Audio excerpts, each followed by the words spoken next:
الصلاة والسلام على سيد الأنبياء والمرسلين وعلى آله وأصحابه طيبين الطاهرين، أما بعد، فأعوذ بالله من الشيطان الرجيم. بسم الله الرحمن الرحيم. قال الله تبارك وتعالى في الكلام المجيد والفرقان الحميد: ما ينفع الناس فيمكث في الأرض. صدق الله العظيم. لخمسة نطفي بها حر الوباء الحاطمة: المصطفى والمرتضى وابناهما والفاطمہ. تیرے بابا کا پھر تیرا کرم ہے، تیرے بابا کا پھر تیرا کرم ہے، یہ منہ ورنہ تو کس قابل ہے یا غوث، یہ منہ ورنہ تو اس قابل ہے یا غوث. امام الانبیاء صلی اللہ تعالی علیہ وسلم کے دیوانوں، آئیے سب سے پہلے، چونکہ آج شب جمعہ ہے اور شب جمعہ کی بے پناہ برکتیں ہیں، اور اس میں حضور سید کونین صلی اللہ تعالی علیہ وسلم کی ذات پر درود شریف پڑھنے کی بے پناہ برکتیں ہیں کہ حضور خود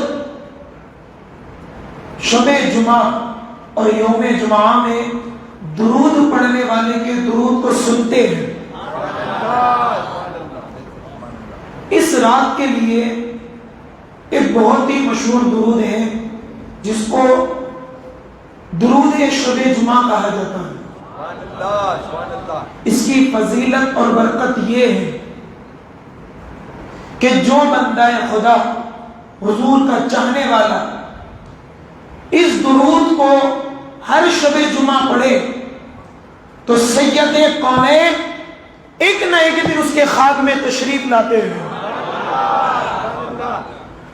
اور دوسری فضیلت کہ جو بندہ اس درود کو پڑھتا ہے وہ مرنے سے پہلے جنت میں اپنا مقام دیکھ لے گا، اور جب اس کو قبر میں اتارا جائے گا اس شان پر تمہیں قربان، اس کو ایسا محسوس ہوگا کہ آمنہ کے لال خود اپنے ہاتھوں سے اسے قبر میں اتار رہے ہیں. اس درود کی بڑی فضیلت اور عظمت ہے، تو میرے ساتھ مل کے پڑھیں تاکہ آپ کو بھی اس کی برکتیں نصیب ہو. بسم اللہ الرحمن الرحیم. اللہم صلی وسلم وبارک علی سیدنا و مولانا النبی الامی الحبیبی العالی القدری العظیم الجاہ علی وعلی آلہ وصحبہ وبارک وسلم. سبحان اللہ. آج کی یہ ہماری رب کے فضل سے اور غوث پاک کی نظر عنایت سے 8ویں جشن غوث اعظم کی محفل، جس میں میں اور آپ تمام عاشقان غوث اعظم شرکت کی سعادتیں حاصل کر رہے ہیں.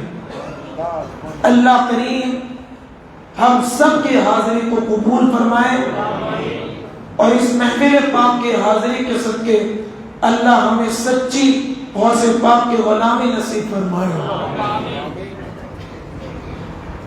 آئیے ایک فرمائش ہوئی ہے تو اس کے 2-3 شعر غلامان قادری کے قلوب کو، ان کے جگر کو ٹھنڈک پہنچانے کے لیے پیش کر دوں. اس سے قبل ایک مرتبہ اور جو کہ درود پاک کا نظرانہ پیش کروں.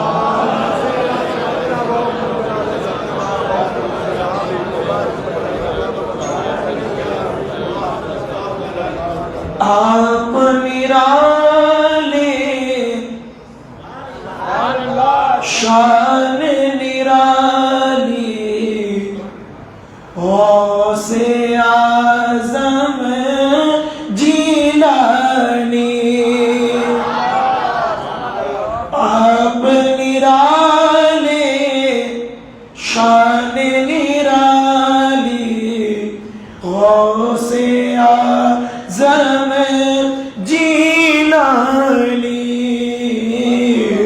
بر دو میری جولی خالی غوث اعظم جیلانی.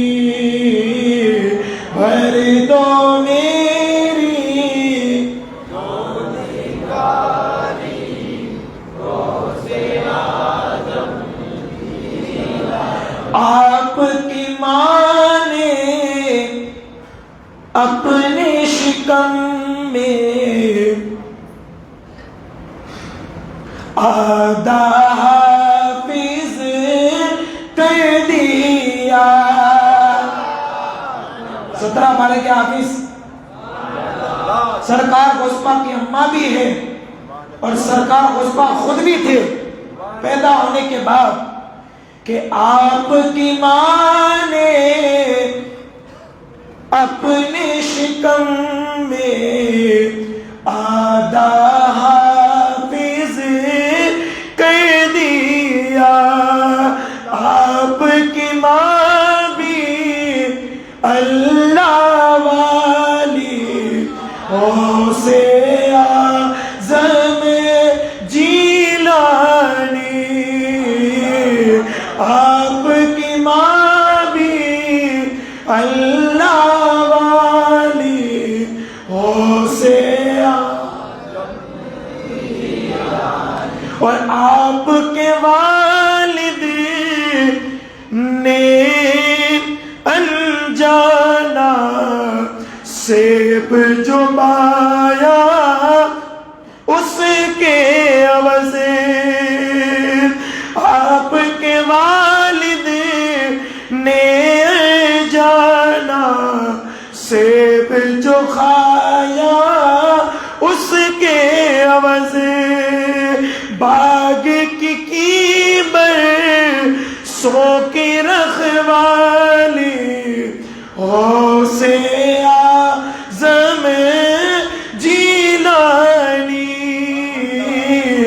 آپ نرالے شان نرالی غوث اعظم جیلانی. بھر دو ہماری جولی خالی غوث اعظم. درود پاک کا نظرانہ پیش کرو.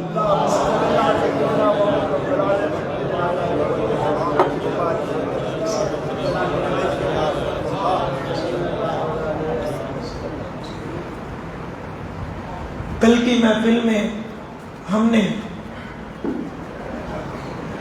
سرکار بغداد سیدنا شیخ عبد القادر جیلانی بڑے پیر دستگیر محبوب سبحانی قطب ربانی کے زہد و تقویٰ کو ہم نے سنا اور انشاءاللہ امید بھی یہ ہے کہ انشاءاللہ آپ عمل بھی کریں گے. آج ہم سنیں گے کہ سرکار غوث اعظم نے حضور کی امت کی خدمت کس طرح کی. سرکار غوث پاک کی دینی خدمتیں کیا ہیں،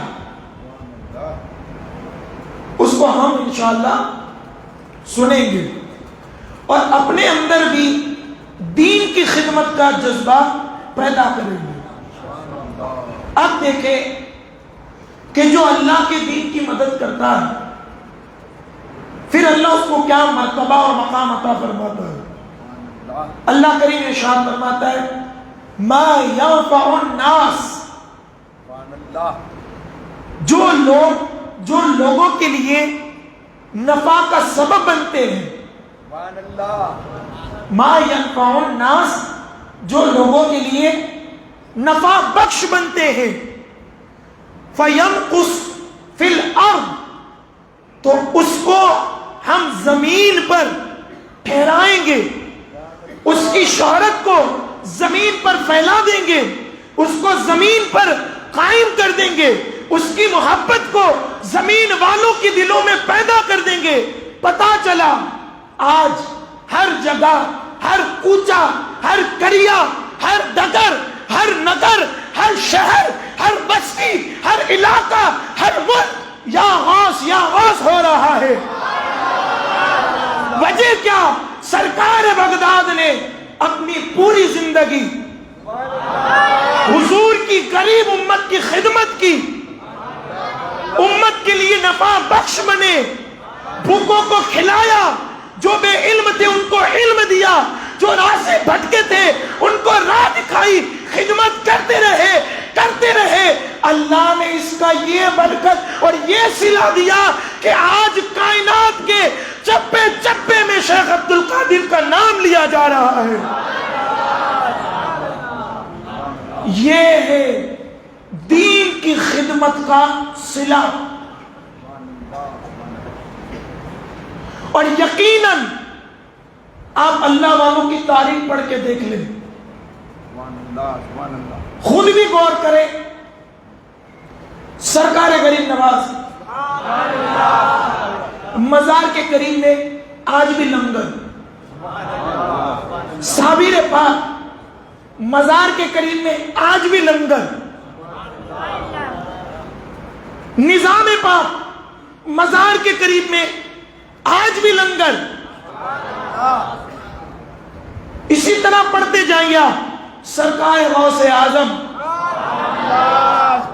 ان کے مزار کے قریب میں آج بھی لنگر، سرکار مخدوم سمنانی آج بھی۔ پتہ چلا ان انا والوں نے بھوکوں کو کھلایا ہے، غریبوں کی مدد کی ہے، اور یہ کرتے گئے آج پوری دنیا کے اندر ان کے نام کے ڈنکے بجائے جا رہے ہیں۔ اللہ کے بندوں کی خدمت کرو، اللہ تمہاری درجات کو بلند کرے گا۔ اب آؤ حضور سید عالم صلی اللہ تعالی علیہ وسلم نے اس امت کے ساتھ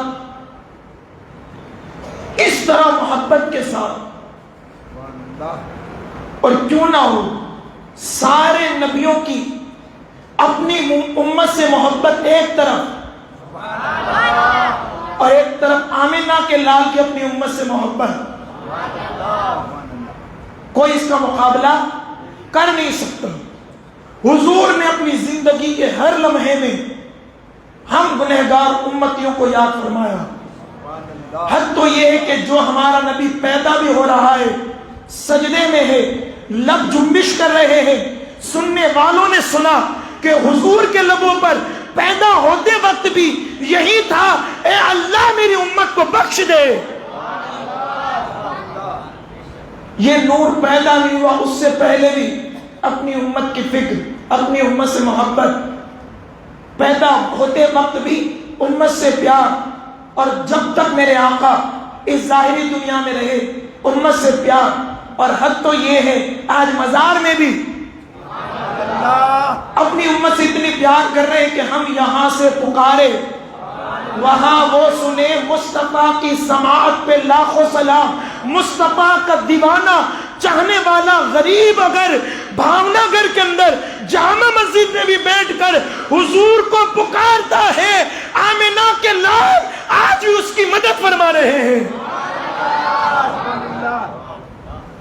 میرے بھائیوں، میرے ساتھیوں، اب آؤ حضور نے اپنی امت کو کس طرح دین کی خدمت کرنے کا جذبہ دیا۔ حضرت ابو ہریرہ رضی اللہ تعالیٰ عنہ سے روایت ہے کہ حضور نبی کریم سید عالم صلی اللہ تعالیٰ علیہ وسلم جب بھی حضور کا نام لیا جائے تو آپ کو بلند آواز سے کہنا ہے صلی اللہ علیہ وسلم۔ حضور سید عالم وسلم نے ارشاد فرمایا کہ جو شخص کسی مسلمان کی کوئی دنیاوی تکلیف کو دور کرے گا تو اللہ اس کی قیامت کے دن کی ساری مصیبتوں کو دور فرما دے گا۔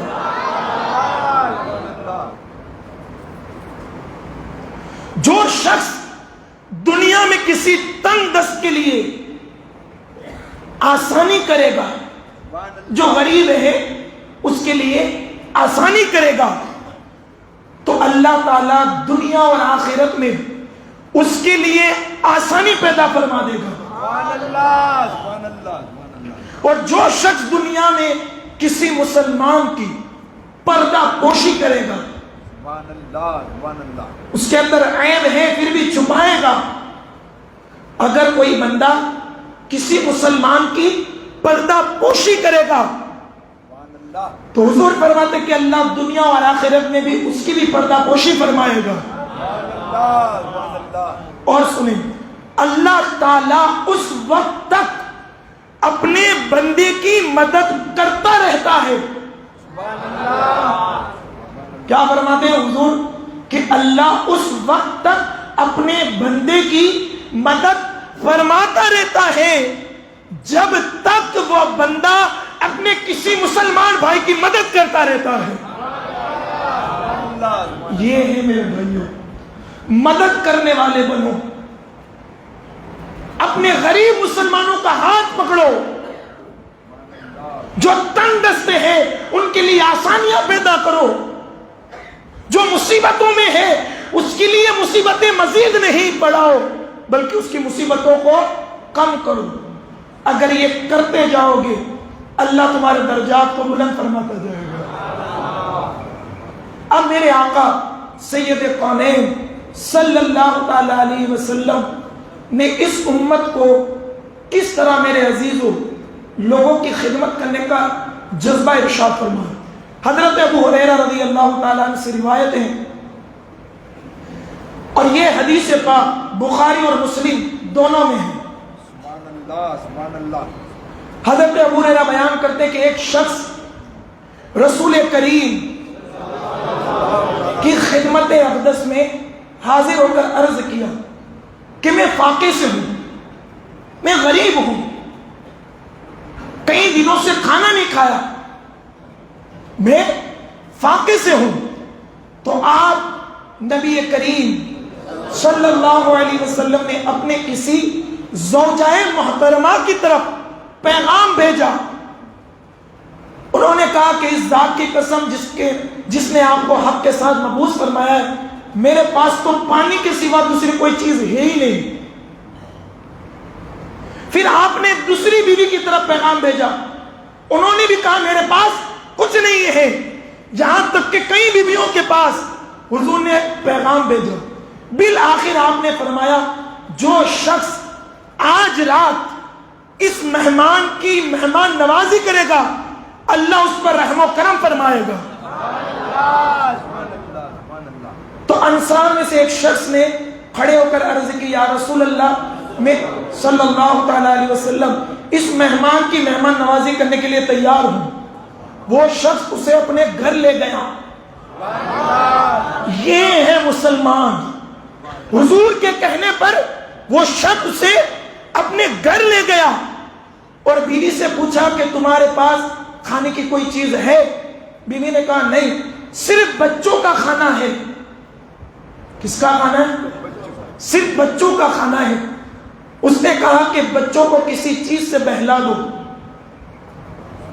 خود کے بچوں کے لیے کہ اپنے بچوں کو کسی چیز سے بہلا دو، جب ہمارا مہمان آئے تو چراغ کو بجھا دینا اور اس پر یہ ظاہر کرنا کہ ہم سب کھانا کھا رہے ہیں۔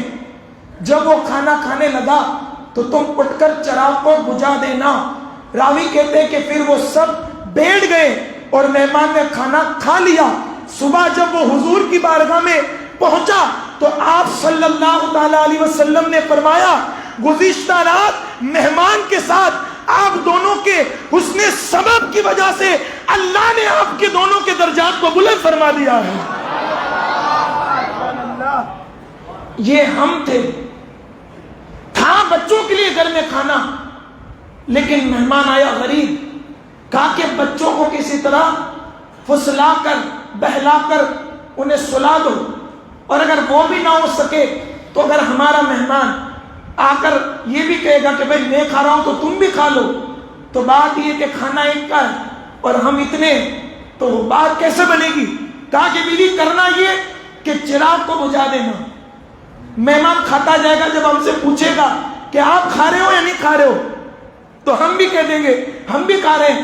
اسی طرح حضور کی محبت کا صلہ بھی ہمیں ملے گا اور اس کی مہمان نوازی کا بدلہ بھی ہمیں عطا فرمائے گا۔ حضور نے خود فرمایا کہ رات کو جب تم نے اس مہمان کی مہمان نوازی کی ہے، اللہ نے اس کے سبب تم دونوں میاں بیوی کے درجات کو بلند فرما دیا ہے۔ یہ ہے میرے عزیزو میرے آقا صلی اللہ تعالی علیہ وسلم کی امت کے ساتھ حسن سلوک کرنے کا نتیجہ۔ اب آؤ میں اس ذات کی بات کروں جسے دنیا سید السادات کہتی ہے، نام ہے حضرت علی۔ مروی ہے کہ ایک روز امیر المومنین حضرت علی بن ابی طالب رضی اللہ تعالیٰ عنہ رو رہے تھے۔ کیا کر رہے تھے؟ رو رہے تھے۔ کون رو رہے تھے؟ حضرت علی رو رہے تھے۔ تو ان سے رونے کا سبب پوچھا گیا کہ علی مرتضیٰ، اے حسنین کے بابا، اے فاطمہ کے شوہر، کیوں رو رہے ہیں؟ تو فرمایا 7 دن سے میرے ہاں کوئی مہمان نہیں آیا، مجھے اس بات کا خوف ہے کہ کہیں میں اللہ کی بارگاہ میں گر تو نہیں گیا۔ علی کی ذات وہ ہے کہ جو مہمان کے نہ آنے پر رویا کرتی تھی، آج ہم مہمان کے آنے پر رو رہے ہیں۔ یہ حقیقت ہے میرے بھائیوں۔ لیکن آؤ جب علی کی بات سنائی، کائنات کا وہ سب سے بڑا عادل شخص کہ جس کی عدالت کے ڈنکے آج بھی بج رہے ہیں، نام عمر بن خطاب، جس کے سائے سے شیطان بھی بھاگتا ہے اور آج کا رابضی بھی بھاگتا ہے۔ حضرت عمر کو اللہ نے وہ طاقت دی تھی، شیطان جس سے بھاگتا ہو۔ اسی لیے تو کہتے ہیں کہ فاروق اعظم کے دشمنوں کے قریب شیطان ہردم رہتے ہیں، اسی لیے کبھی وہ متع کو جائز کہتے ہیں، حلال کہتے ہیں، کبھی کیا کہتے ہیں، کبھی کیا کہتے ہیں۔ علماء سمجھ گئے کہ میری بات کو، جس کے دل میں فاروق اعظم کا بغض ہوتا ہے، نفرت ہوتی ہے، تو پھر شیطان ان کے قریب ہی ہونا ہے۔ تو پھر وہ کہتے ہیں متع جائز ہے، یہ جائز ہے، وہ جائز ہے، لیکن جس کے دل میں عمر بستا ہو، جس کے دل میں عمر کی محبت کا چراغ روشن ہو، پھر اس کے قریب شیطان نہیں آتا، پھر اس کا چہرہ بھی عمر کی محبت کی وجہ سے تمتماتا نظر آتا ہے، اس کے اعمال نکھرتے نظر آتے ہیں۔ اور الحمدللہ ہم سنی، ایک ہاتھ میں اہل بیت کا دامن ہے، ایک ہاتھ میں صحابہ کا دامن ہے، اور کہتے ہیں اہل سنت کا ہے بیڑا پار اصحاب حضور، نجم ہے اور ناو ہے فطرت رسول اللہ کی۔ سیدنا فاروق اعظم، اس امت کے ساتھ کتنا پیار۔ اب جب فاروق کی بات آ گئی تو مجھے ابو بکر کی بھی یاد آ رہی ہے۔ سیدنا صدیق اکبر کی خلافت کا زمانہ تھا. کاش آپ بھی ایسے ہو جائیں. زمانہ تھا اور اس زمانے کے اندر صحابہ ایک دوسروں کے ساتھ نیکیوں میں مقابلہ کرتے تھے. وہ آپ نے سنا ہے نا کہ حضور نے کہا کہ آج کون ہے جو اللہ کی راہ میں اپنا مال خرچ کرے گا. عمر نے اس طرح کا آج موقع ہے. کبھی تو ابو بکر سے پڑھ نہیں سکا, مال بہت ہے میرے پاس, آج بڑھوں گا. لیکن جس کو خدا بڑھائے, جس کو مصطفیٰ بڑھائے, پھر اس کی شان کچھ الگ ہے میرے بھائی. کہا کہ آج بڑھوں گا. کس میں؟ گناہ میں نہیں, نیکیوں میں. فرق یہی ہے کہ ہمارے اصحاب, ہمارے بزرگان دین نیکیوں میں مقابلہ کرتے تھے اور آج کا مسلمان گناہوں میں مقابلہ کر رہا ہے. تو سیدنا ابو بکر صدیق کی خلافت کا زمانہ تھا. اس وقت مدینہ میں ایک بوڑھی عورت رہتی تھی کہ جس کا کوئی سہارا نہیں تھا. اور ہم بھی دیکھے, ہم میں بھی کئی بھاونگر میں سے گھر ہوں گے جن کا کوئی سہارا نہیں ہے.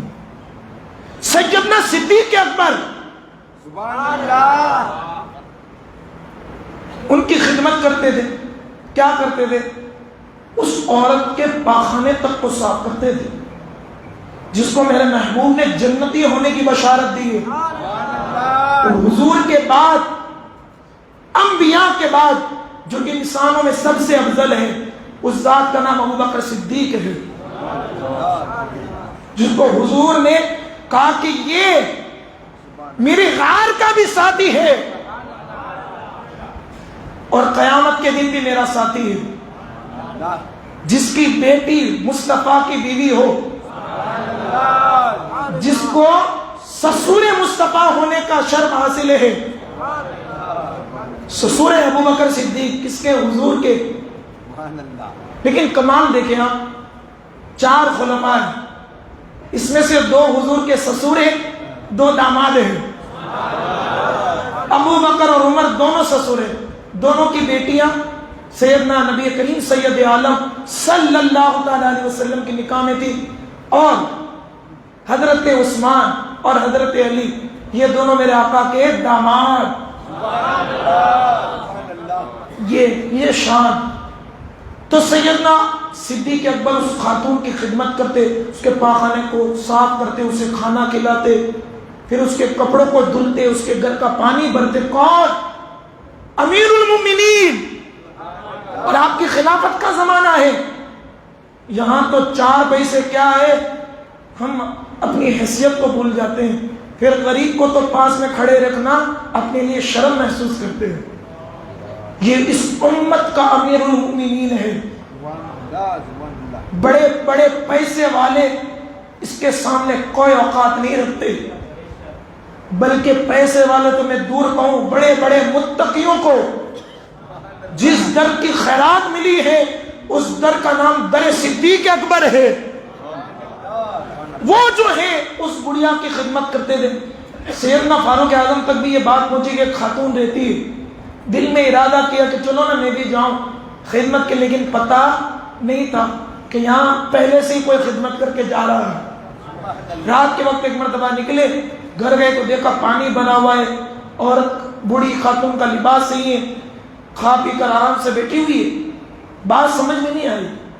بوڑھی عورت سے پوچھا, او بی بی جی کون خدمت کر رہا ہے آپ کی؟ کہا کہ میں تو نابینا ہوں, مجھے کیا پتا کون کر رہا ہے, لیکن ہاں کوئی آتا ہے, کوئی آتا ہے, کوئی آتا ہے, میرا کام کر کے چلا جاتا ہے, اب جانتی نہیں وہ کون ہے. سیدنا فاروق اعظم کا اسی بات, آپ ایک کونے میں جا کر چھپ گئے. کیا دیکھا؟ رات کے وقت صداقت کا تاجدار. دوسری رات وہیں جا کر چھپ گئے, دیکھا صداقت کا تاجدار امام المتقین سیدنا صدیق اکبر آئے اور کام کاج کیا. فاروق اعظم رو کر کہنے لگے, ابو بکر تیری عظمت کو کوئی نہیں سمجھ سکتا. یہ ہے ہمارے اسلاف, جس کا کوئی سہارا نہیں ہوتا اس کا سہارا بنتے تھے. سیدنا فاروق اعظم آپ جب امیر المؤمنین تھے تو آپ کی ذات کا یہ مشغلہ تھا کہ آپ مدینہ کے اطراف میں گشت کیا کرتے تھے، گھوما کرتے تھے رات کو کہ کون غربت میں ہے، کون تکلیف میں ہے، کون پریشانی میں، اس کی پریشانی کو دور کیا جائے۔ ایک مرتبہ مدینے کے سرحد کے باہر نکلے، جیسے ہی نکلے تو کیا دیکھا، ایک خیمہ ہے، خیمے میں آگ جل رہی ہے اور بچوں کے رونے کی سسکیاں آ رہی ہیں، بچوں کے رونے کی آواز آ رہی ہے۔ عمر اپنے غلام کے ساتھ چل دی، دیکھا، سلام عرض کیا، عورت نے کہا مرد اگر بدی کے ارادے سے آیا ہے تو دور ہو جا ہم سے۔ کہا کہ نہیں عورت، میں بدی کے ارادے سے نہیں آیا، تیرے حال احوال کو دیکھنے کے لیے آیا ہوں۔ سیدنا فاروق اعظم نے سلام کیا، گھر میں داخل ہوئے، پوچھا او مائے بتا تو صحیح تیرے بچے رو کیوں رہے ہیں، تیرے بچے رو کیوں رہے ہیں؟ یہی سبب ہے میرے بھائیوں کہ آج ہم نے حضور کی غریب امت کے حال احوال کو پوچھنا بند کر دیا۔ ذرا موربی کی زمین پر جا کر دیکھو، آج کئی مائیں سسکیاں لے رہی ہوں گی، آج کئی بچے اپنے ماں باپ کو کھونے پر سسکیاں لے رہے ہوں گے، آج کئی بھائی اور بہنیں اپنے بھائی اور بہنوں کے بچھڑنے پر سسکیاں لے رہے ہوں گے، لیکن کوئی نہیں ہے جو ان کا سہارا بن سکے۔ اس کی ضرورت ہے، ضرورت ہے۔ آج کہا مائی بتا تیرے بچے کیوں رو رہے ہیں؟ کہا کہ سب سے پہلے تو میں اس امیر المؤمنین کے بارے میں کہنا چاہتی ہوں جو خود تو امیر بنا بیٹھا ہے اور ہم جیسے غریبوں کا خیال نہیں کرتا۔ اس کو پتا نہیں تھا کہ نظروں کے سامنے جو ہے وہ سیدنا فاروق اعظم ہے۔ میرے جیسا آج کوئی ہوتا تو پہلے تو عورت کو تھپڑ مارتا کہ تجھے پتا نہیں تیرے سامنے، لیکن عمر تھے، یہ مصطفیٰ کے صحابی تھے، انہوں نے تربیت آقا کونین سے لی تھی۔ جیسے کہا کہ میں عمر کو کوس رہی ہوں کہ خود تو اپنے آپ کو امیر کہتا ہے اور میرے بچے یہاں بھوک کی وجہ سے بلک رہے، ہمارے حال کو نہیں پوچھتا۔ سیدنا فاروق اعظم نے یہ نہیں کہا کہ وہ مائی جس عمر کی تو بات کری وہ تیرے سامنے، کہا کہ نہیں، کہا کہ اچھا عمر، لیکن میری ماں بتا اگر میں تیری خدمت کر دوں، تیری تکلیف کو دور کر دوں تو کیا مجھے دعا دے گی؟ تو اس عورت نے کہا کہ میں تو یہ دعا دوں کہ اس کی جگہ اللہ تجھے امیر بنا دے۔ یہ نہیں کہا کہ میں ہوں، کہا کہ میں تیری خدمت کر دوں۔ سیدنا فاروق اعظم روتے روتے، کیونکہ انہیں کا فرمان تھا نا کہ اگر دریا کے کنارے اگر ایک کتا بھی بھوکا مر جائے قیامت کے دن عمر کو اس کا بھی بدلہ دینا ہوگا۔ یہ ہے فاروق اعظم۔ اور آج بھی بڑے بڑے یہودی اور عیسائی سیرت فاروق اعظم پڑھ کے کہتے ہیں کہ اگر آج بھی اسلام کے اندر عمر جیسا امیر پیدا ہو جائے تو عمر نے تو 23 لاکھ مربع میل پر حکومت کی تھی آدھی دنیا پر، اگر آج ایسا کوئی آ جائے تو پوری دنیا کے اندر اسلام کا جھنڈا لہراتا نظر آئے گا۔ یہ فاروق اعظم روتے روتے گئے، جانے کے بعد بیت المال میں گئے، آٹے کی ایک بوری کو اٹھایا۔ ہے کوئی امیر ایسا؟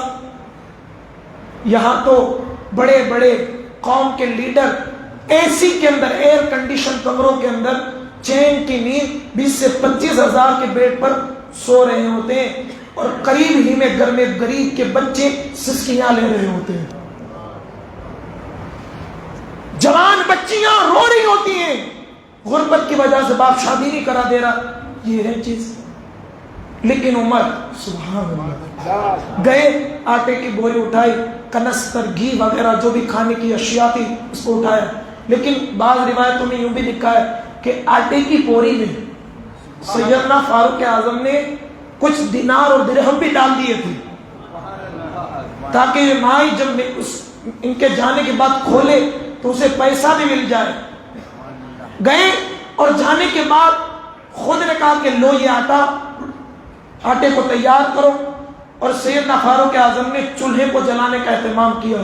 وقت کا امیر المؤمنین جس کو مصطفیٰ نے جنتی ہونے کی بشارت دی، جو اسلام کا دوسرا خلیفہ، جس کی عظمت یہ کہ جتنی تبلیغ حضرت نوح علیہ السلام نے اپنی امت کو کہ کتنے 950 سال، یہ فاروق اعظم کی میں شان بنا، 950 سال سیدنا نوح علیہ السلام نے اپنی امت کو تبلیغ کی. حضور نے پوچھا تھا اے جبرائیل بتا آسمانوں میں میری عمر کا مقام کیا ہے؟ تو جبرائیل نے کہا یا رسول اللہ اگر اہل آسمان فاروق اعظم کی اتنی تعریف بیان کرے جتنی حضرت نوح نے 950 سال تک اس امت کو اپنی امت کو تبلیغ کی، پھر بھی کما حق ہو عمر کی کوئی شان بیان نہیں کر سکتا. یہ فاروق اعظم کی شان اتنی عظمت والا. اور یہاں تو بس میرے بھائیوں ہر کسی نے مصطفیٰ کو مانگا. بہت بڑا جملہ، تڑپ کے بولے سبحان اللہ. ہر کسی نے مصطفیٰ کو مانگا، لیکن عمر ذات وہ ہے کہ خود رسول نے ان کو مانگا ہے. آپ کا ایک لقب ہے مراد مصطفیٰ. اتنا بڑا امیر المومنین چولہے کو جلا رہا ہے، اور جب آگ بجھنے لگتی اپنے منہ سے یوں جھک جھک کر پھونکے مارتے اس میں، اور آنکھوں سے اشک بھی جاری ہوتے. یہاں تک کہ کھانا تیار ہوا. تیار ہونے کے بعد بچوں کو عمر نے اپنے ہاتھوں سے کھلایا، اپنے ہاتھوں سے لقمے دیے. یہاں تک کہ ان کے لیے روایتوں میں ہے، تاریخ کے اندر ان کے لیے گھوڑا تک بنے، ان کو اپنی پیٹھ پر بٹھا کر کھلایا، کھیل کرایا، ان کو خوش کیا. اور جب خوشی کے عالم میں وہ بچے سو گئے تو عمر نے کہا مائی اب مجھے اجازت دے. مائی نے کہا او آنے والے جوان تجھ پر قربان، میں یہی دعا کروں گی کہ اللہ عمر کی جگہ تجھے ہی امیر بنا دے. سیدنا فاروق اعظم نے بڑے عاجزی اور انکساری سے کہا او مائی جس کو تو نظروں کے سامنے دیکھ رہی ہے اسی کا نام عمر بن خطاب ہے. یہ ہمارے اسلاف تھے. سیدنا عثمان غنی، تڑپ کے بولے سبحان اللہ. ایک یہودی کا درخت، باغ کا درخت ایک مسلمان کے گھر کے صحن میں اس کی ڈالیاں جھگی ہوئی تھی اور سیب پک پک کر اس کے صحن میں گرتے تھے. اب مسلمان تھا، حضور کا صحابی تھا. رسول اللہ کی بارگاہ میں ذکر یا رسول اللہ اس یہودی کے سیب یا کوئی پھل میرے آ کر آنگن میں گرتے ہیں اور میں بغیر اجازت کے کسی کو اٹھا بھی نہیں سکتا، حضور کرم کریں، کچھ کرم کریں. تو حضور سید عالم صلی اللہ تعالی علیہ وسلم نے فرمایا کہ جو اگر کوئی بندہ اس درخت کو خرید کر اس مسلمان کو وقف کرے گا اللہ اسے جنت عطا فرمائے گا. یہ پہنچتے بعد سیدنا فاروق اعظم تک پہنچی. اب وہ تھے ہی سیدنا عثمان غنی تک پہنچی. عثمان غنی فوراً اس باغ کے مالک کے پاس گئے، جتنی قیمت نہیں بنتی تھی اس سے زیادہ قیمت دے کر پورے باغ کو خریدا اور اس غریب مسلمان کو وقف کر دیا. یہ ہے اس امت کا درد. آج ہم کہاں ہیں؟ پوری امت رو رہی میرے بھائیوں غربت کی وجہ سے، لیکن نہ ہمیں کسی کی پرواہ ہے، نہ ہمیں کسی کے لیے دل میں احساسات. یقیناً میرے بھائیوں سنیں فضیلت، قیامت کے دن ایک بندہ رب کی بارگاہ میں آئے گا، اللہ اس سے فرمائے گا او میرے بندے میں تیرے دروازے پر آیا تھا. کون؟ اللہ فرما رہا ہے کہ میں تیرے دروازے پر آیا تھا لیکن میں نے تجھ سے کچھ مانگا تھا کھانا، لیکن تو نے مجھے نہیں دیا. میں نے تجھ سے کپڑے مانگے تھے تاکہ میں اپنے ستر کو چھپاؤں، لیکن تو نے مجھے نہیں دیا. اسی طرح بے شمار باتیں. تو اس بندے نے پوچھا کہ اللہ تو کیسے، حالانکہ تو کائنات کا خالق و مالک ہے، تو کس کسی کے دروازے پر جائے تو مانگے، سارے ہر کوئی تجھ سے مانگتے، تو کسی سے کیسے مانگتا ہے؟ تو اللہ نے فرمایا اے میرے بندے، تیرے دروازے پر جو ایک غریب آیا تھا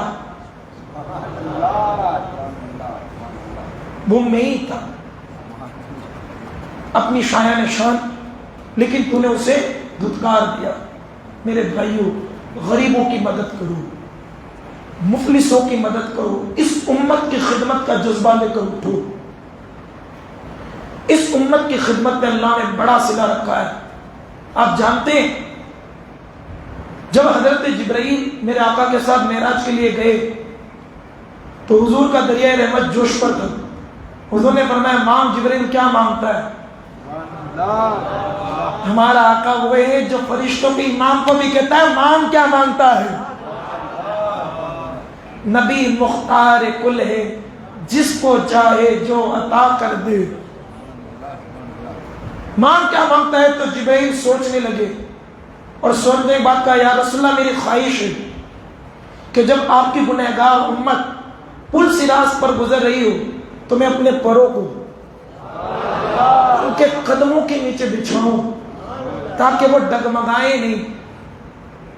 حضور نے پوچھا یہ کیوں؟ کہا کہ یا رسول اللہ جب بھی آپ کی بارگاہ میں آیا ہوں آپ اپنی امت کی فکر میں ہوتے، آپ اپنی امت کو یاد کرتے ہوتے، آپ اپنی امت کے لیے آنسو بہاتے، مجھے یقین ہو گیا کل کائنات میں آپ کو سب سے زیادہ اگر کسی سے پیار ہے تو اپنی امت سے پیار ہے، اور میں نے سوچا کہ جب آپ کی امتی کی خدمت کر دوں گا تو قیامت کے دن آپ بھی مجھ سے راضی ہو جائیں گے۔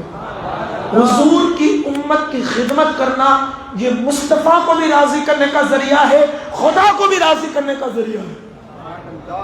اب آؤ سرکار غوث الاعظم دستگیر، بڑے پیر، پیران پیر، روشن ضمیر سرکار بغداد نے کیسی خدمت کی میرے بھائیوں، کیسے خدمت۔ سب سے پہلے تو جب سرکار بغداد میں آئے اس وقت ایک فتنہ تھا، اس فتنے کا نام تھا خلق قرآن۔ کیا؟ خلق قرآن۔ اور اس وقت عراق کے اندر رافضیت عروج پر تھی۔ میں ڈرتا نہیں ہوں کسی سے، الحمدللہ علی کی اولاد ہوں، علی کی اولاد ہوں، بات کو حق ڈنکے کے چوٹ پر کرتے ہیں۔ کہاں جب آئے سرکار بغداد اس وقت رافضیت کا فتنہ عروج پر تھا اور ایک فرقہ تھا خلق قرآن کا۔ سرکار بغداد آئے، بغداد شریف میں خوب پڑھا اور ہم نے سنا بھی، اس کے بعد کئی سال تک ریاضت کرتے رہے۔ اس کے بعد وہ حسن کا شہزادہ، علی کی آنکھ کا تارا، فاطمہ کا دلارا، مصطفیٰ کے لعاب کی برکت سے، علی کے لعاب کی برکت سے منبر پر بیٹھا، اور بیٹھنے کے بعد اس امت کو وعظ کرنا، تقریر کرنا شروع کیا۔ میرے بھائیوں، سالوں کے گزرنے کے بعد غوث پاک کی اولاد کی تقریروں کا یہ عالم ہے، تو پیران پیر کی تقریر کا عالم کیا ہوگا؟ جس کی ایک جل کی ہم نے کل سماعت کی کہ ان کے بیٹوں نے تو بڑی تقریر کی، لیکن غوث پاک نے صرف انڈے کی بات کی، لوگوں نے توبہ کر لی۔ سرکار غوث پاک کی تقریر سے بغداد میں ایسا انقلاب آیا، بغداد میں ایسا انقلاب آیا کہ جو لوگ راہ کو بھٹکے ہوئے تھے وہ راہ پر آ گئے، جو خلق قرآن کا عقیدہ لے کر بیٹھے تھے وہ وہ جو ہے قرآن کو اللہ کا کلام کہنا شروع کر دیے۔ اسی طرح رافضیت کا فتنہ عروج پر تھا، اور آج بھی رافضیت کو جو غوث پاک سے نفرت ہے، اس کی وجہ یہ ہے کہ میرے ان کے چٹے، ہمارے پیر نے ان کے چٹے کھول کر رکھ دیے، تب ان کو غوث پاک سمجھ میں نہیں آتے۔ میرے بھائیوں، تمہیں سمجھ میں آئے یا نہ آئے، لیکن میرے اللہ نے غوث پاک کو وہ مرتبہ عطا فرمایا ہے کہ آج بھی کائنات کے اندر جو برکتیں، عظمتیں اور کائنات کا جو نظام چلتا ہے وہ اللہ کے اذن سے غوث پاک کے صدقے میں چلتا ہے۔ آپ آئے، آپ نے بڑی تبلیغ کی، تقریر کی، یہاں تک کہ آپ کی ایک تقریر کے اندر 500 علماء کی تقریر کو لکھتے تھے. کئی لاکھ یہودی اور عیسائیوں نے اپنے یہودی پن کو، عیسائیت کو چھوڑ کر کلمہ پڑھ کے مسلمان ہوئے. کئی فجار فساق نے توبہ کی اور غوث پاک کے دیوانے ہو گئے. بے شمار پورے بغداد کے اندر ایک انقلاب سا چھا گیا. ایک انقلاب سا چھا گیا. کیسا انقلاب چھا گیا کہ آج بھی بغداد آپ جا کر دیکھو، بڑے بڑے ولیوں کے، بڑے بڑے قطبوں کے، بڑے بڑے ابدالوں کے مزار، بڑے بڑے علماء کے مزار ہے، بڑے بڑے فقہاء کے، بڑے محدثین کے، بڑے مفسرین کے مزار ہے. اور یہ جو مزار ہے یہ کسی اور کی خیرات نہیں، عبد القادر کے قدموں کی خیرات ہے. آج بغداد چمک رہا ہے پیران پیر کے قدموں کی برکت سے. بڑا انقلاب سرکار بغداد نے علم کے ذریعے اس امت کی خدمت کی. خود میرے بھائیوں، محدث اعظم ہند عربی کالج کو دیکھ کر اپنا منہ بگاڑنے والوں، جتنے بھی مدارس دنیا ہیں اس کو ہلکا سمجھنے والوں، صرف تم نے غوث پاک کی نیازی کھائی ہے، غوث پاک کی ذات کو سمجھا ہی نہیں. سرکار غوث پاک نے بغداد کے اندر اپنا گھر نہیں، سب سے پہلے اگر کوئی چیز قائم فرمائی تو وہ مدرسہ قائم فرمائی. ہے ہمارے پاس کوئی مدرسوں کی اوقات نہیں، اسکولوں کی اوقات ہے. بات یہ ہے میں اسکولوں کا مخالف نہیں، اپنے بچوں کو ضرور پڑھاؤ، لیکن اپنے بزرگ ہیں، اپنے اسلاف ہے. جن چیزوں کو ہمارے بزرگوں نے پسند کیا ہم اس کو کیوں پسند نہیں کر رہے ہیں؟ اور جن کو انگریزوں نے پسند کیا آج اس کو پسند کر رہے ہیں. سرکار بغداد چاہتے تو سب سے پہلے ہائی اسکول کھولتے، مادھیمک اسکول کھولتے، کالج کھولتے، سب کھولتے، لیکن پہلے کیا کھولا؟ مدرسہ. کیونکہ اس امت کی بہبودگی کے لیے، فلاح کے لیے اگر کوئی چیز کارآمد ہے تو وہ ہے مدارس دینیہ. سرکار غوث پاک نے مدرسہ قائم کیا. سرکار غوث پاک نماز فجر سے لے کر پوری رات تک پڑھاتے لوگوں کو. آپ کی تفسیر کے بھی لیکچر ہوتے، حدیث کے بھی لیکچر ہوتے، فقاہت کے بھی لیکچر ہوتے، اور کئی تعداد میں تشنگان علوم نبویہ سرکار غوث پاک کے قدموں میں آتے، پڑھتے. کمال کی بات یہ کہ غوث پاک خود اپنے در کا ذاتی کھانا ان کو کھلاتے تھے. اور آج بھی غوث پاک کا لنگر مشہور ہے، جس کو لنگر غوث اعظم کہتے ہیں.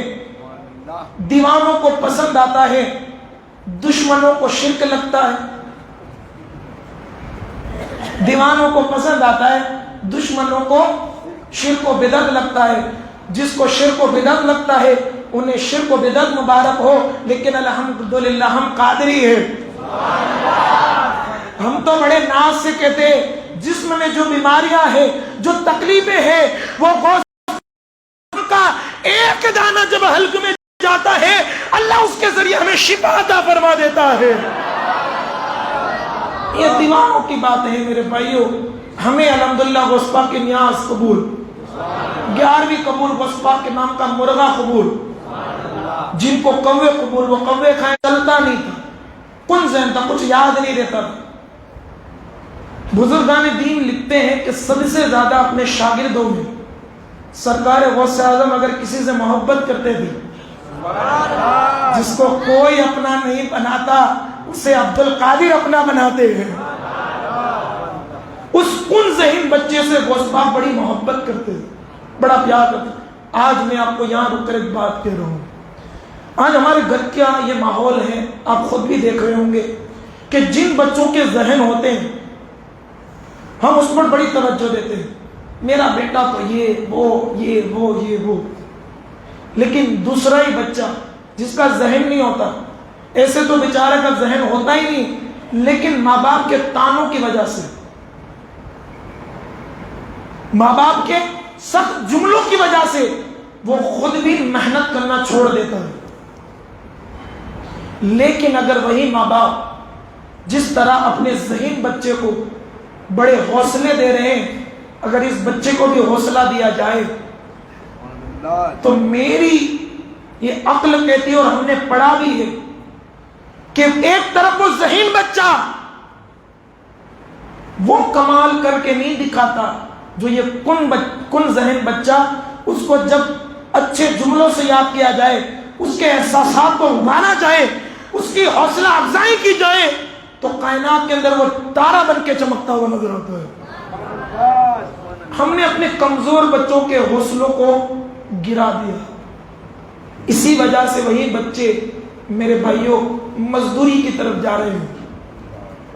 جتنے بھی ماں باپ یہاں موجود ہیں ان سے یہ کہوں گا کہ جو آپ کا بچہ اگر کن ذہین ہے، اگر وہ کچھ بھی نہیں کر رہا، اس کو اتنا کہے بیٹا تو سب کچھ کر رہا ہے اور مجھے یقین ہے میرے بیٹے، تڑپ کے بولے سبحان اللہ، مجھے یقین ہے کہ ایک نہ ایک دن تو سب کچھ مجھے کر کے دکھائے گا. ذہین نہیں ہوگا پھر بھی اس کے احساسات بلندی پر ہوں گے. کبھی میرے ماں باپ میری قدر کرتے ہیں، لیکن وہی باپ کہے تو نکما ہے، تجھے تو کچھ آتا ہی نہیں. وہی ماں کہے کہ تو ادھر چلا جا ادھر چلا جا، تو مزدوری کرنے کے لائق ہے. وہ بچہ کبھی بھی آگے نہیں آتا. اپنی ذات کی وجہ سے نہیں، ماں باپ کے سخت جملوں کی وجہ سے. اب یہاں بغداد کے آقا بتا رہے ہیں، ایک طرف ذہین بچے اور ایک طرف کن ذہین بچہ، اس کو دل سے لگا کر رکھتے تھے.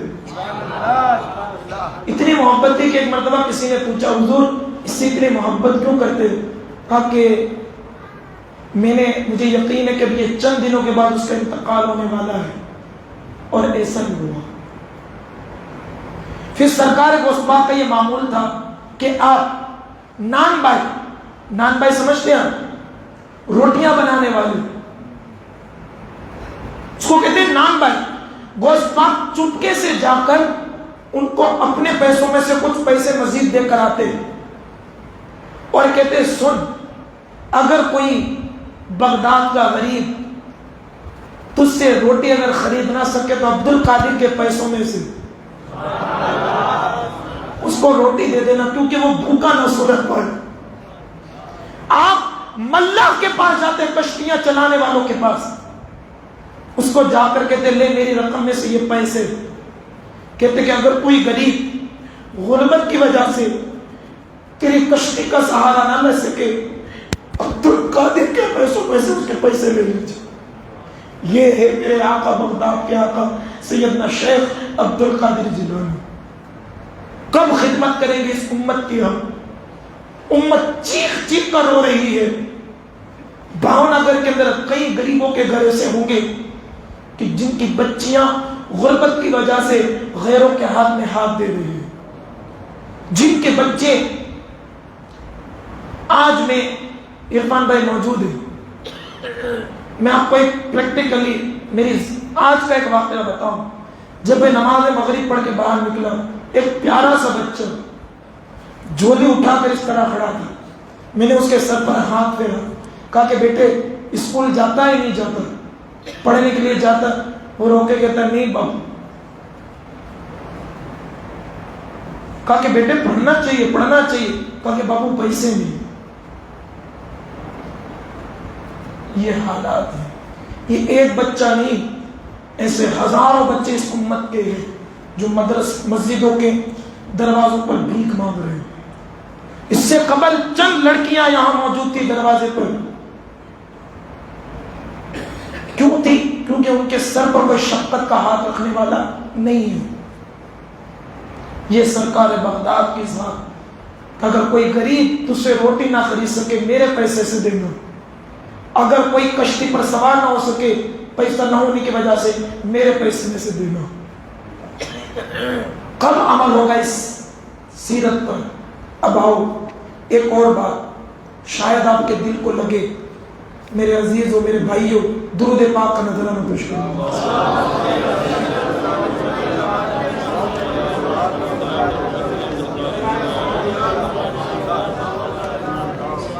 صلاۃ و سلام علیک یا سیدی یا رسول اللہ صلاۃ و سلام علیک یا سیدی یا حبیب اللہ صلاۃ و سلام علیک یا نبی اللہ صلی اللہ علیہ وسلم صلاۃ و سلام علیک یا سیدی یا نبی اللہ صلی اللہ علیہ وسلم۔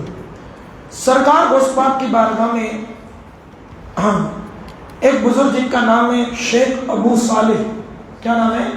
شیخ ابو صالح، جس وقت بغداد شریف میں قحط پڑا اور میری بیوی بچے فاقہ کرنے لگے تو سیدنا شیخ عبد القادر جیلانی میرے گھر پر تشریف لائے۔ کس کے گھر؟ اس غریب کے گھر کون آیا؟ ہم تو غریب کو دیکھ کر رستہ بدل لیتے ہیں، یہ پیروں کا پیر خود وہ غریب نہیں گیا، خود آئے اس کے گھر۔ کاش ہمیں بھی اپنے غریب بھائیوں کی اس طرح خدمت کرنے کی اللہ توفیق عطا کرے۔ کہتے ہیں میرے یہاں عبد القادر جیلانی تشریف لائے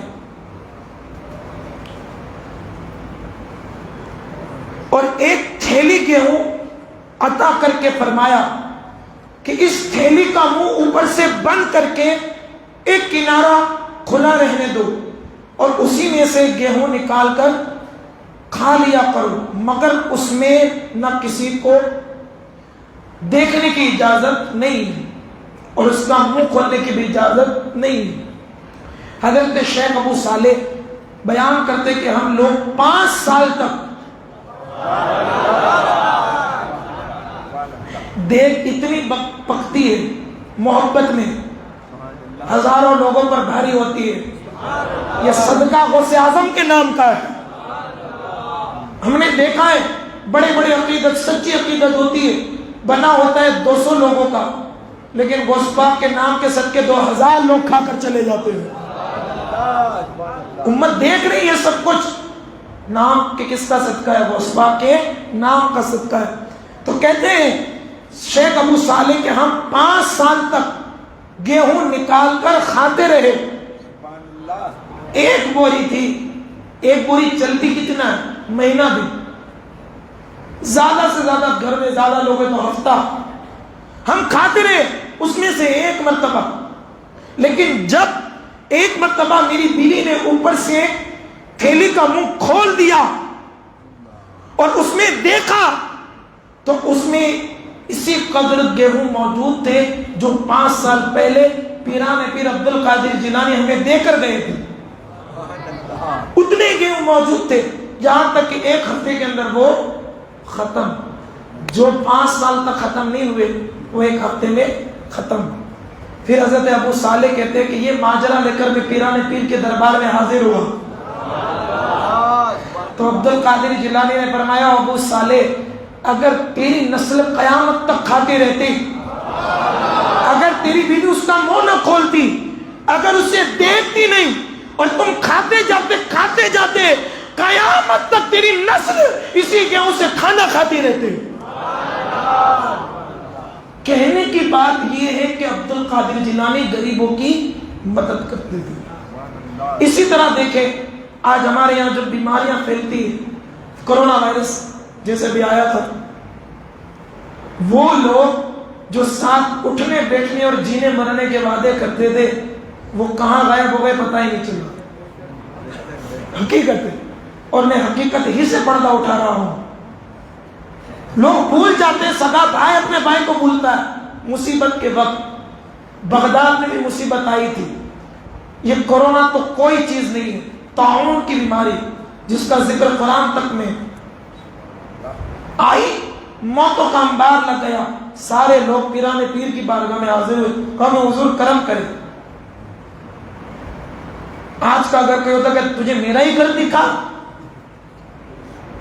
بیماری لے کر میرے پاس آ گیا، لیکن یہ حسن کا بیٹا ہے، سخی حسن کا بیٹا ہے عبد القادر جیلانی۔ کہا کہ سنو بھائیو، بڑی محبت سے کہا میرے مدرسے چلے جاؤ، مدرسے کی گھاس اکھاڑ کر لے جاؤ، میرے کنویں کا پانی لے جاؤ. لوگ گھاس اور پانی لے کر گئے، اس کو ملایا، طاعون کے مریضوں کو لگایا، اللہ نے فوراً شفا عطا فرما دی. یہ کرامت بھی. لیکن بات کہنے کی یہ ہے کہ بغداد کے آقا نے مصیبت کے وقت بھی بغداد والوں کی مدد فرمائی ہے، اور خود بھی دستگیر ہے، روشن ضمیر ہے، مرادوں کو پوری کرنے والے ہیں. یہ سیدنا شیخ عبد القادر جیلانی بڑے پیر رضی اللہ تعالیٰ عنہ کی ذات پاک. اور ایک بات سنیں، آج ہم مسلمان ایک دوسروں کو مصیبت کے اندر زیادہ گرفتار کرنا چاہتے ہیں. ہم نے تجارت کے اندر یہ چیز سنی ہے، شاید آپ کے یہاں ہو یا نہ ہو، اگر کوئی سیم کاروبار ایک دوسرے کرتے ہو تو سامنے والا بھائی پولیس کے خدشے چڑھانے کے لیے، میں نے سنا ہے، اب آپ نے سنا کہ نہیں سنا وہ کیا پتا، سامنے والے بھائی کے دھندے کو، کاروبار کو گرانے کے لیے پولیس کی ریڈ اپنے پیسے دے کر کرواتا ہے. یہ حالات ہیں کہ اس کا چلنا نہیں چاہیے. لیکن ایک دور وہ بھی تھا میرے بھائیوں، سامنے دو مسلمانوں کی دکانیں ہوتی، ایک کا سودا سلب بھی بک جاتا، پھر بھی اگر کوئی وہ دیکھتا کہ اب میری پورے دن کی ضرورت پوری ہو گئی میرے بچوں کے لیے، پھر وہ یہ کہتا، اگر کوئی آتا دکان پر کہ بھائی یہ سامان ہے، ہوتا پھر بھی کہتا نہیں ہے، کہا پھر ملے گا کہ جا میرے سامنے ایک میرا بھائی ہے، اس کی دکان چلا جا، وہاں تجھے ملے گا. یہ تھا کردار اس امت کا. اور آج کہاں ہم ایک دوسرے کو مصیبتوں میں ڈالنے والے بن گئے.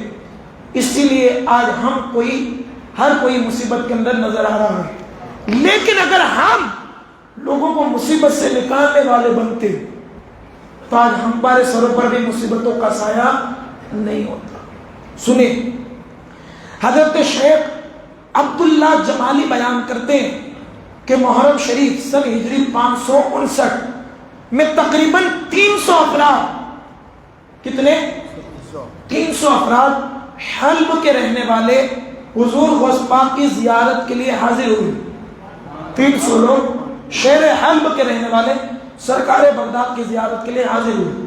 لیکن اسی وقت آپ نے بہت تیزی کے ساتھ مکان کے باہر نکل کر بلند آواز سے کہا، پکار کر کہا، اے لوگوں جلدی جلدی باہر میرے قریب میں آ جاؤ.